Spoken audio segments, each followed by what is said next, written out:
Start করিনি।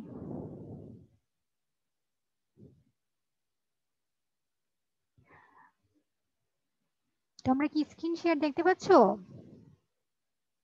জি ma'am. জি জি ma'am. Ma'am.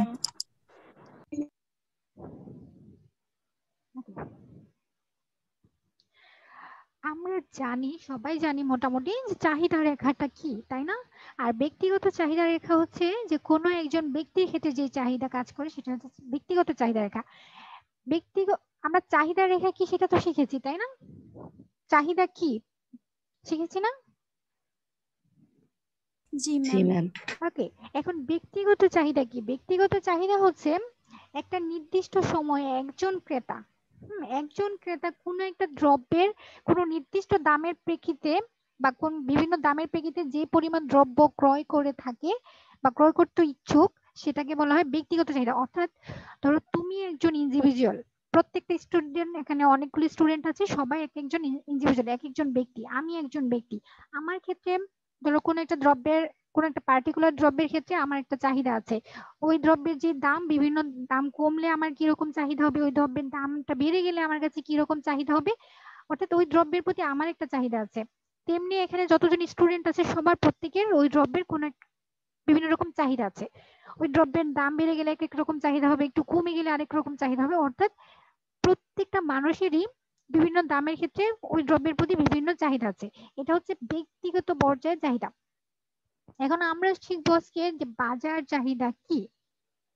আচ্ছা, একটা বাজারে শুধু কি একজন ব্যক্তি থাকে? না ম্যাম। হুম, একজন বাজারে অনেক ক্রেতা থাকে, অনেক বিক্রেতা থাকে, তাই না? জি ম্যাম। হ্যাঁ।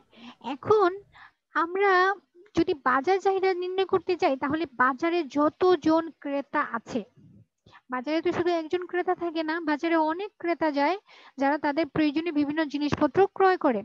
এখন বাজারে যতজন ক্রেতা আছে, হ্যাঁ, ওই নির্দিষ্ট একটা সময়ে বাজারে যতজন ক্রেতা থাকে তারা বিভিন্ন দামে যে পরিমাণ দ্রব্য ক্রয় করতে ইচ্ছুক থাকে তাদের সমষ্টিকে বাজার চাহিদা বলা হয়।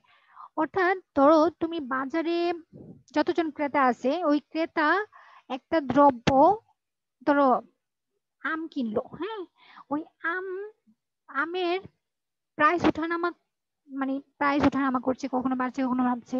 তো ওই রকম আমের বিভিন্ন দামের পরিপ্রেক্ষিতে যে পরিমাণ আম ক্রয় করতে ইচ্ছুক থাকে, যতজন ক্রেতা আছে সবার সমষ্টি চাহিদাকে যোগ করলে আমি যেই চাহিদা পাবো সেটা হচ্ছে বাজার চাহিদা। অর্থাৎ ধরো তুমি আমার আমার ক্লাসে স্টুডেন্ট আছে 20 জন। এখন 20 জন আছে গেল পিকনিকের বাজার করতে। তো পিকনিকে বাজার করার জন্য সে বাজারে গেল, সে বাজারে যাওয়ার পর বাজারে যে এক্সিস্টিং যে দাম আছে সে দামের পরিপ্রেক্ষিতে সে যতগুলো বাজার করলো, সবার এই যে যতজন স্টুডেন্ট গেল সবার চাহিদা বা সবার যে পরিমাণ দ্রব্য ক্রয় করেছে সেগুলো যোগ করলে আমি যে চাহিদাটা পাবো সেটাই আমার কি বাজার চাহিদা রেখা। আমরা কি বুঝতে পেরেছি? জি ম্যাম। জি সবাই বুঝতে পেরেছি? না ম্যাম, আমি বুঝিনি। ওকে, তুমি কি ব্যক্তিগত চাহিদাটা কি সেটা বুঝেছো? জি ম্যাম। ওকে, ব্যক্তিগত চাহিদাটা হচ্ছে যে তুমি সাপোজ ধরো তুমি তুমি তোমার জায়গা থেকে একটা দ্রব্য সেই দামের প্রেক্ষিতে যে পরিমাণ কিনতে ইচ্ছুক, ধরো তুমি আম কিনলা, হ্যাঁ, আমের দাম 50 টাকা, তুমি 50 টাকা দামে যে পরিমাণ আম কিনতে ইচ্ছুক সেটা হচ্ছে তোমার কাছে সেই আমের চাহিদা। হুম, এখন তুমি শুধু একা তো বাজারে যাবা না, বাজারে গিয়ে দেখবে ওখানে অনেক ক্রেতা আছে, তুমি ছাড়াও দেখবে আরো অনেক ক্রেতা বাজারে বিভিন্ন কিছু ক্রয় করছে। যেমন তুমি যদি সুপার শপে যাও, যখন সুপার শপে গিয়ে দেখবে ওখানে যে যার মধ্যে করে অনেক কিছু ক্রয় করছে। তাহলে এই সুপার শপের মধ্যে যতজন ক্রেতা আছে, হ্যাঁ, সেই ক্রেতা ধরো আম 50 টাকা, এই 50 টাকা কেজিতে যত কেজি আম ক্রয় করলো, সেই যতজন ক্রেতা আছে সবার চাহিদাকে যোগ করে করে আমি যেই চাহিদা পাবো সেটাই হচ্ছে আমার বাজার চাহিদা। এবার কি বুঝতে পেরেছি? মানে কি সবার চাহিদা যোগ করা হয়েছে না ক্রেতাদের? হ্যাঁ হ্যাঁ হ্যাঁ, সবার চাহিদা যোগ করা হয়েছে, যতজন ক্রেতা থাকবে সবার চাহিদা যোগ করা হবে। সবার চাহিদা। হ্যাঁ, ওকে। তুমি ছাড়াও আরো বাজারে অনেক ক্রেতা থাকবে, সবারটাকে যোগ করে আমি যেটা পাবো সেটাই হবে আমার বাজার চাহিদা। আচ্ছা, এবার আমরা একটু গ্রাফিক্যালি দেখব যে চিত্রে বাজার চাহিদাটা কিভাবে অঙ্কন করব। তোমরা চিত্রে দেখতে পাচ্ছ প্রথম যে চিত্রটা, ধরো এটা আমার চাহিদা, মানে আমার, এটা তোমার টিচারের চাহিদা। সে বাজারে গিয়েছিল, সে পি দামে এতটুকু কিউ1 ক্রয় করতে চায়, যখন দাম আরেকটু বেড়ে যায় তখন সে কিউ1 ক্রয় করতে চায়। আমরা কি বুঝতে পেরেছি? কিংবা ধরো আমার প্রথম বাজারের দাম ছিল পি0, তখন আমি কিউ1 ক্রয় করতে চাই, দাম একটু কমেছে, পি1 হয়েছে, আমি তখন আমার দ্রব্যের পরিমাণ ক্রয় করে বাড়িয়ে কিউ1 করলাম। এটা আমার চাহিদা, কেমন? এখন তুমিও ধরো বাজারে গেলে, তুমি বাজারে গিয়ে তুমিও পি0 যখন দাম ছিল তখন তুমি কিউ02 এই পরিমাণ দ্রব্য ক্রয় করলে, যখন দাম কমে পি1 হলো তখন তোমার দ্রব্যের চাহিদা বেড়ে কিউ1 হইলো। এটুকু আমরা বুঝতে পেরেছি। এই যে প্রথম চিত্র, এটা আমার চাহিদা রেখা, আর এই যে দ্বিতীয় চিত্র, এটা হচ্ছে তোমার চাহিদা রেখা। তোমাদের মানে ধরো প্রত্যেকটা স্টুডেন্ট চিন্তা করো যেটা আমার, এটা একজনের চাহিদা রেখা, এটা একজনের চাহিদা রেখা। এখন এই যে আমার চাহিদা রেখা এবং তোমার চাহিদা রেখা যোগ করার পর আমি পাবো বাজার চাহিদা রেখা। এরকম তো শুধু আমার আর তোমার যোগ করলাম, এরকম আরো অনেক ক্রেতা থাকতে পারে, তাই না? তখন সবার চাহিদা এরকম করে যোগ করব। দেখো এখানে পি0 দুটো যোগ করলে একটু বড় হবে, তাই না? দেখো লেখাটা কি একটু বড় হয়েছে? একটু বড় হয়েছে। তারপর এই দেখো পি0 তে তোমার চাহিদা ছিল কিউ0 এইটুকু, আমার চাহিদা ছিল এইটুকু, এই দুটো যোগ করে দেখো এইটুকু হয়েছে, একটু বড় হয়েছে কি? হ্যাঁ, আবার যখন দামটা কমে গেল, কমে পি1 হলো, তখন আমার চাহিদাও বেড়েছিল, কত হয়েছিল? কিউ1। তোমার তোমার প্রায় তোমার তোমার দ্রব্যের পরিমাণও বা চাহিদাও বেড়ে কিউ1 হয়েছিল। এই কিউ1 দুটো যোগ করার পর এইটুকু পেলাম। এটা কি একটু বেড়েছে না? মনে হচ্ছে না একটু বিশাল আকার, একটু বৃহত্তর জি হয়েছে, তাই ম্যাম। না? জি ম্যাম। অর্থাৎ আমার আমার চাহিদা তোমার চাহিদা এরকম করে বাজারে যতজন ক্রেতা থাকবে সবার চাহিদার সমষ্টি যোগ করার পর আমি পাবো বাজার চাহিদা। তাহলে পি0 তে আমি কতটুকু চাহিদা করছি, কি পরিমাণ দ্রব্য ক্রয় করছি, পি0 তে তুমি কি পরিমাণ দ্রব্য ক্রয় করছো, এবং পি0 তে আরো অন্যান্য ক্রেতারা কতটুকু দ্রব্য ক্রয় করছে, সবারটা যোগ করার পর আমি পাবো পি0 বাজার চাহিদার পি0, আমি পাবো বাজার চাহিদার কিউ0। এইটুকু চিত্র কি আমাদের সবার কাছে ক্লিয়ার হয়েছে? জি ম্যাম। কারো কোথাও কোনো কনফিউশন আছে? No ma'am. ম্যাম, হ্যাঁ বলো। এই চিত্রটা আঁকার সময় কি স্কেল দিয়ে মেপে করব, মানে যে দুইটা একসাথে যোগ করে?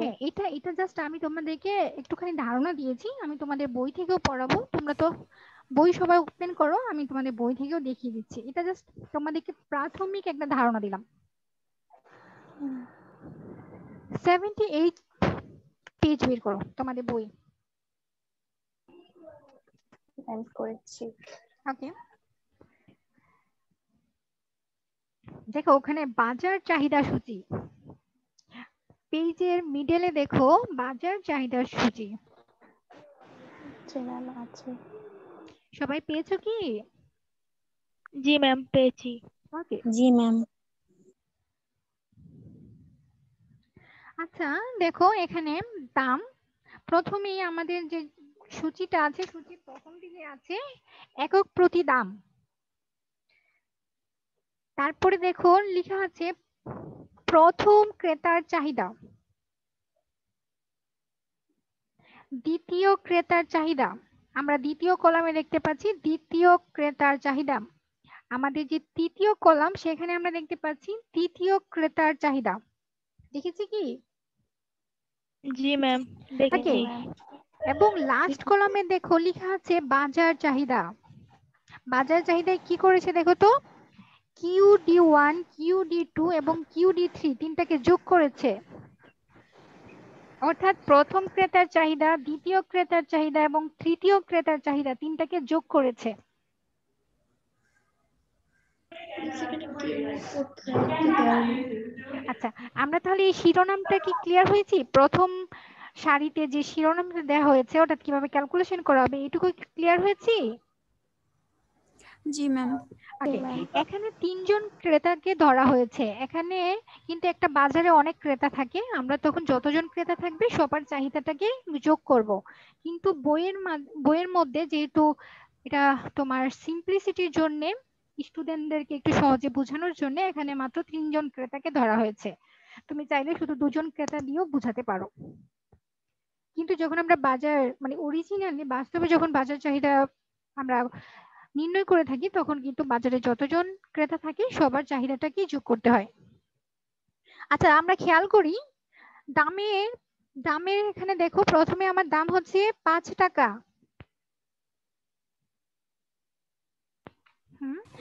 5 টাকায় প্রথম ক্রেতার চাহিদা হচ্ছে 30। দ্বিতীয় ক্রেতার চাহিদা কত? তার দ্বিগুণ 60। ওকে, আচ্ছা তৃতীয় ক্রেতার চাহিদা 75। এখন আমরা যদি 30, 60 এবং 75 যোগ করি তাহলে আমাদের কত হচ্ছে? 165। 30, 60 প্লাস 75। তাহলে আমাদের এই তিনটাকে যদি আমি যোগ করি তাহলে হচ্ছে আমার 165। রাইট। আমার দাম যখন 10 টাকা, দাম বেড়ে গেল, তখন প্রথম ক্রেতার কাছে চাহিদা কত? 10 কমে গেছে। হ্যাঁ, দ্বিতীয় ক্রেতার কাছে 40। আচ্ছা, তৃতীয় ক্রেতার কাছে 50। আচ্ছা, আমরা যদি তিনটাকে যোগ করি তাহলে কত হচ্ছে? হ্যাঁ, যোগ করি 110। অনেক কমে গেছে চাহিদা। অনেক কমে গিয়েছে, কারণ কি? দাম ক্রেতাদের বেড়ে গেছে। চাহিদা কমে দাম গেছে। বেড়ে গিয়েছে। দাম বেড়ে রাইট, গেছে। দাম বেড়ে গিয়েছে। ওকে, যখন দাম আরেকটু বেড়ে গেল, এখন 15 আরো টাকা। কমে গেছে চাহিদা। এখন প্রথম ক্রেতার চাহিদা কতটুকু? 10 হয়ে গেছে। মাত্র 10। যখন তারপর দ্বিতীয় ক্রেতা 20। 20, তৃতীয় ক্রেতা 25। এখন এই তিনটাকে যখন যোগ করব আমার সমষ্টি কত আসবে? 55। এবার কি আমরা বুঝতে পেরেছি বাজার চাহিদা কিভাবে নির্ণয় করব? জি ম্যাম। ওকে, এখন তুমি একটু গ্রাফিক্যালি দেখো, ওটা চিত্র আকারে দেখো, তোমাদের বইয়ের নিচেই চিত্র আকারে দেওয়া আছে। প্রথম চিত্রটার দিকে আমরা একটু খেয়াল করি।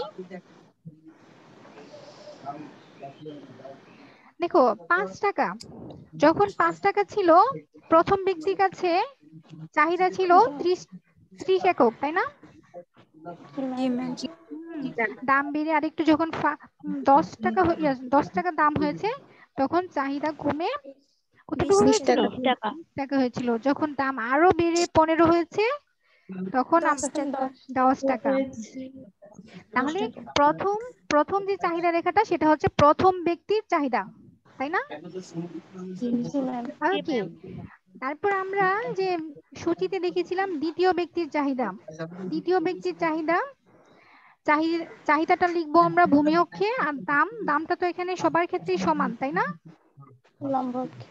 হ্যাঁ, লম্ব অক্ষে আমরা দাম লিখবো, কিন্তু হ্যাঁ দামটা কিন্তু সবার জন্যই, বাজারে যতজন ক্রেতা আছে সবার জন্য কিন্তু দাম একই, কিন্তু সেই দামের পরিপ্রেক্ষিতে হ্যাঁ এক একজন এক এক রকম চাহিদা করছে, এক একজনের কাছে এক এক রকম চাহিদা হচ্ছে, তাই না?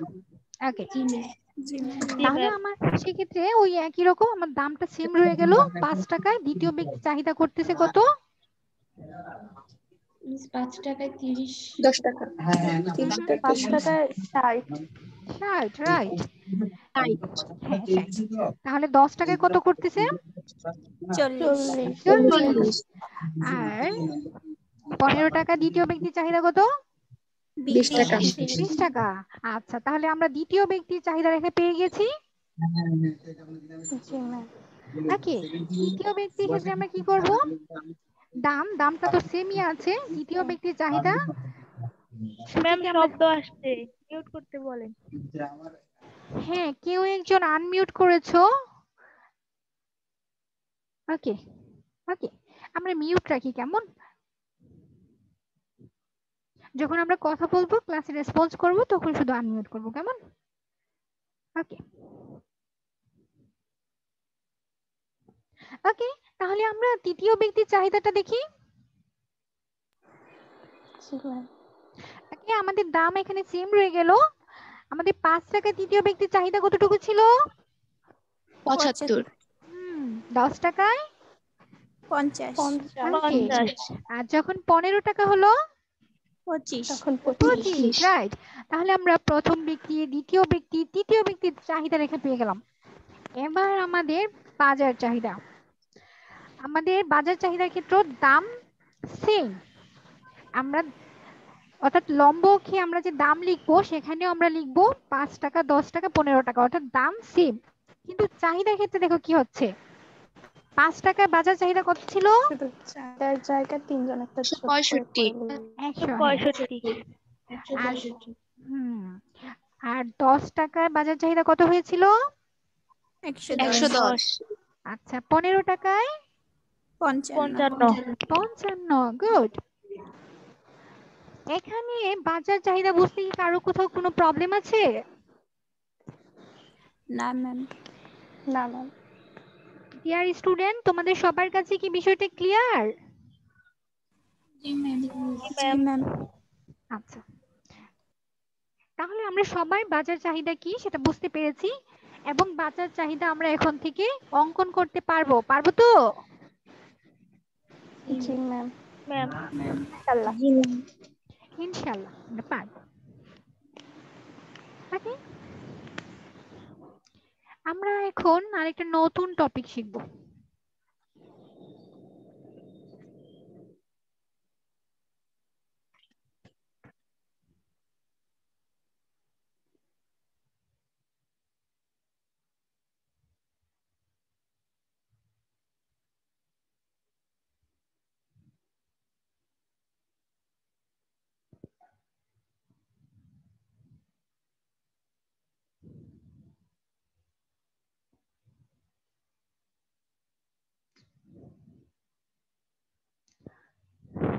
ওকে, তোমরা 78 নাম্বার পেজে দেখো চাহিদার নির্ধারক সমূহ আছে, পেজের একদম নিচের দিকে।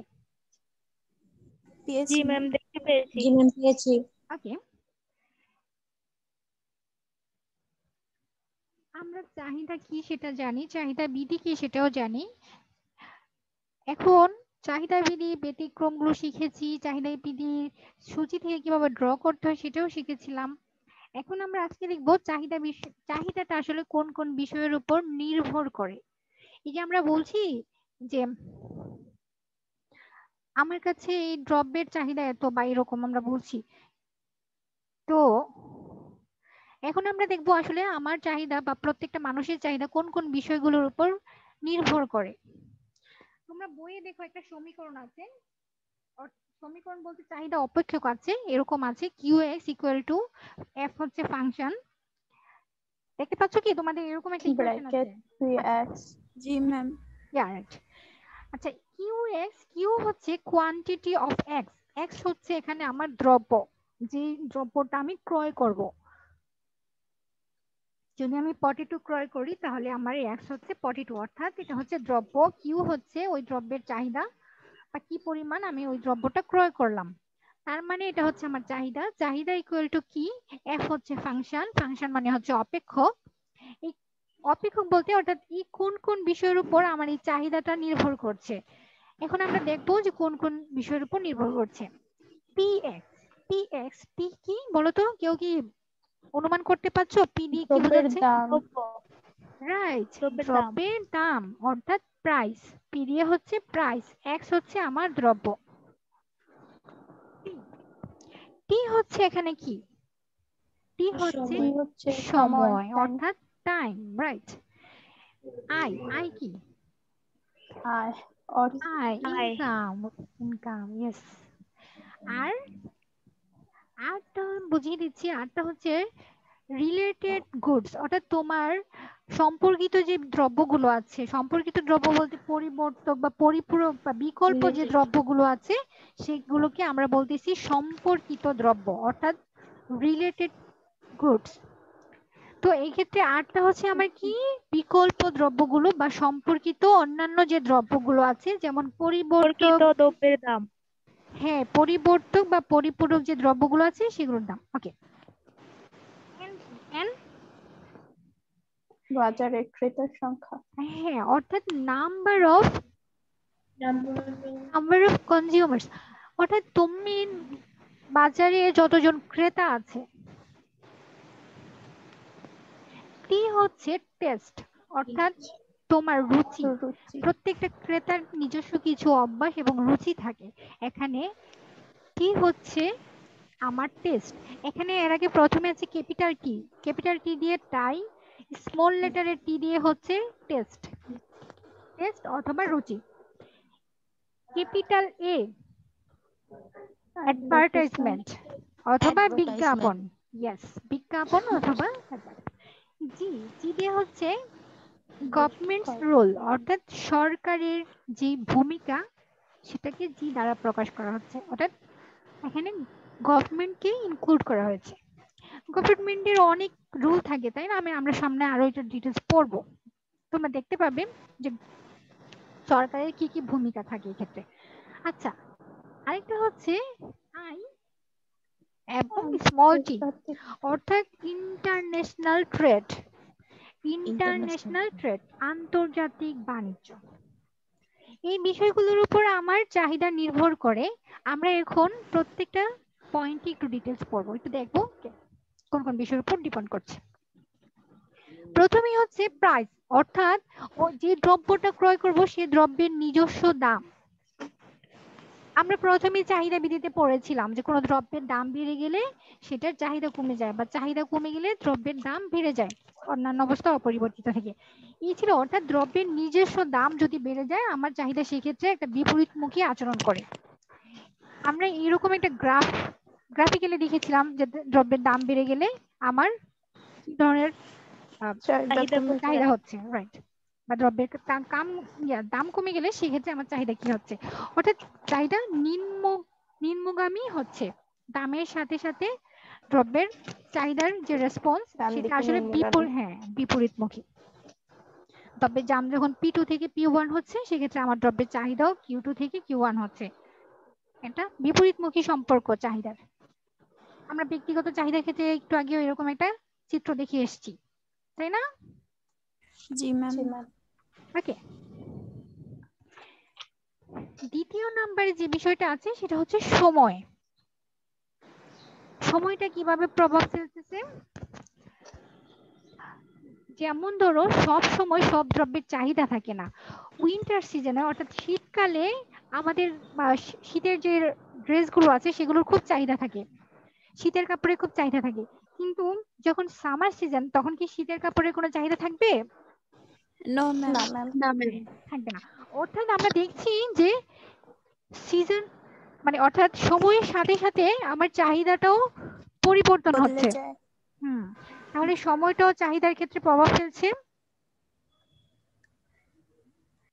তাই না? জি ম্যাম।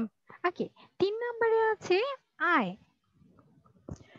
এখন কোনো ব্যক্তির যদি আয় বেড়ে যায়, ধরো তোমার ইনকাম বেড়ে গেল 20,000 থেকে তুমি এখন 30,000 টাকা আর্নিং, তোমার এখন মান্থলি তুমি 30,000 টাকা ইনকাম করছো, তাহলে তোমার এই যে আয় বেড়ে গেল, হ্যাঁ আয় যখন বেড়ে যাবে তখন তোমার কাছে বিভিন্ন কিছু ক্রয় করার ক্রয় ক্ষমতা বাড়বে, অর্থাৎ তোমার কাছে এখন অনেক বেশি টাকা আছে। তুমি এই ক্ষেত্রে কি করবা? বেশি বেশি করে দ্রব্য ক্রয় করতে চাইবে, তাই না? অর্থাৎ তোমার বিভিন্ন দ্রব্যের চাহিদা বেড়ে যাবে, তাই কি? জি ম্যাম। জি। এই জি ক্ষেত্রে আমরা দেখতে পাচ্ছি তোমাদের বইয়ে একটা চিত্র দিয়েছে, সেক্ষেত্রে দেখা যাচ্ছে যে দ্রব্যের যদি ইনকাম তোমার Y1 থেকে Y2 হয় তাহলে তোমার দ্রব্যের চাহিদাও Q1 থেকে Q2 হবে, অর্থাৎ আয় বেড়ে গেলে চাহিদাও বেড়ে যাবে, বেড়ে যাবে। একটা সমমুখী সম্পর্ক। আর আর হচ্ছে সম্পর্কিত দ্রব্যের দাম আমরা একটু আগে জেনেছিলাম। সম্পর্কিত দ্রব্য বলতে কি বোঝায়? সম্পর্কিত দ্রব্য বলতে পরিবর্তক এবং পরিপূরক দ্রব্যকে বোঝানো হয়। এখন পরিপূরক দ্রব্য কোনগুলো আমরা সেটা শিখেছিলাম, এবং পরিবর্তক কি সেটাও শিখেছিলাম। আচ্ছা আমরা আরেকটু দেখি। পরিবর্তক দ্রব্য হচ্ছে যখন দুটো দ্রব্যের অর্থাৎ একটা দ্রব্যের দাম যদি বেড়ে যায় তাহলে আরেকটা দ্রব্যের চাহিদা বেড়ে যাবে। যদি চিনির দাম বেড়ে যায় তাহলে তুমি এখন চিনি না কিনে কি করবে? গুড় কিনবে, তাই না? জি জি ম্যাম। ম্যাম। অর্থাৎ তোমার জি কাছে এখন যদি ধরো চিনি, এটা হচ্ছে আমাদের লম্ব অক্ষে হচ্ছে চিনি, আর ভূমি অক্ষে হচ্ছে গুড়। এখন চিনির দাম যদি বেড়ে P1 থেকে P2 হয় তাহলে আমার গুড়ের চাহিদা দেখো কি হচ্ছে, X1 থেকে X1 X2 হচ্ছে, রাইট? X2 তাহলে আমরা কি দেখতে পাচ্ছি, চিনির দাম যখন বেড়ে যাবে তখন আমার গুড়ের চাহিদা বেড়ে যাচ্ছে, অর্থাৎ চিনির অল্টারনেটিভ হিসাবে আমরা তখন গুড়ের ব্যবহার বাড়িয়ে দেব। তার মানে সেক্ষেত্রে আমার চাহিদা রেখাটা কেমন হবে দেখো তো? ঊর্ধ্বগামী। ঊর্ধ্বগামী হচ্ছে। হ্যাঁ, P1 প্রাইসে আমি X1 গুড় চাহিদা করছি, চিনির দাম যখন P2 তখন আমার গুড়ের চাহিদা বেড়ে X2 হচ্ছে। অর্থাৎ আমি যখন এই সবগুলোকে যোগ করব তখন আমি দেখবো একটা ঊর্ধ্বমুখী রেখা। তাহলে পরিবর্তক দ্রব্যের চাহিদা রেখা কি আমরা দেখতে পেলাম? জি জি ম্যাম। ম্যাম। ওকে, আর হাতে একটা বড় ধরে দেন খাইতে খাইতে। না সম্ভব গিলা লাগবে। আরে দিব না। প্রিয় হুম। শিক্ষার্থী প্লিজ একটু আনমিউট, তুমি দাদা মিউট দিয়ে করো। দেন। ওকে, আমরা এখন দেখব পরিপূরক দ্রব্য। পরিপূরক দ্রব্য হচ্ছে যখন দুটো দ্রব্য চৌহান।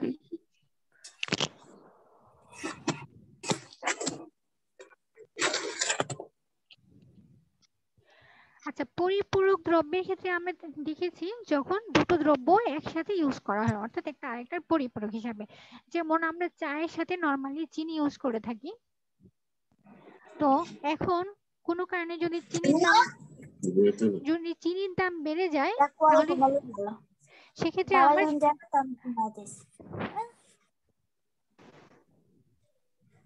কাম করে জ্যোতি, তোর মাইক বন্ধ কর, মিউট করো তোমারটা। ওকে, আমরা দেখতে পাচ্ছি প্রথমে আমার চিনির দাম ছিল P2, সেক্ষেত্রে আমার চায়ের চাহিদা ছিল Q1।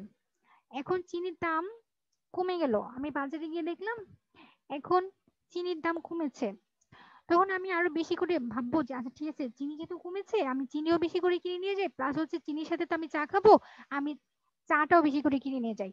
অর্থাৎ চিনির দাম কমার সাথে সাথে আমার চায়ের চাহিদাটাও বেড়ে গিয়েছে। চিনির দাম যখন P2 থেকে P1 হলো তখন আমার চায়ের চাহিদাও Q1 থেকে Q2 হলো, অর্থাৎ বেড়ে গিয়েছে, তাই না? জি ম্যাম। জি ম্যাম। জি ম্যাম। তার মানে চিনির